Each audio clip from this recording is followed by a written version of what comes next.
Ranking Member Hice for comments. Thank you very much, Mr. Chairman, and I would like to thank you and Ranking Member Stefanik for hosting this, and always an honor to work with Chairman Lynch.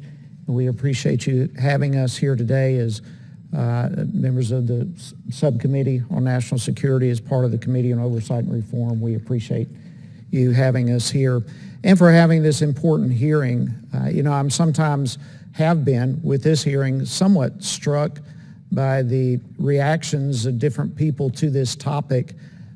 Some may look at this as not among the most flashy topics, but it has got to be among the most important. And more and more, whether we realize it or not, our lives are happening on the internet, whether it be in commerce or energy or healthcare or national security. Our lives are impacted greatly by the topic and the discussion today. And that's why it's imperative for us to be able to come together and to have a heart-to-heart, honest, open discussion as to what's involved in keeping our nation's infrastructure safe and secure. And so I want to sincerely say thank you to each of our witnesses for your role and for you being a part of this hearing today. And I look forward to hearing how you are engaging the various stakeholders, whether they be in government or in the private sector.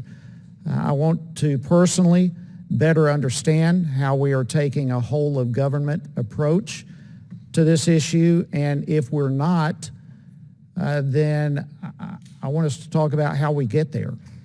I'm also curious to know how each of your components are working together. There are a lot of seats, if you will, at the internet architecture table, if we can put it that way. And if there's too many seats, we need to know about that. If there need to be fewer seats, we need to know about that. The internet, for a lot of people, is an unknown territory. But for those of us here in Congress, this is certainly an area that we need to dig deeper into and make sure that we are secure. And this is not something that we can say this is in the future. This is where we are currently living. And so we've got to address this straight up. And so I deeply thank you for being here. I look forward to our discussion today. And again, many thanks to you, Mr. Chairman. And with that, I yield back. Thank you, Ranking Member Hice.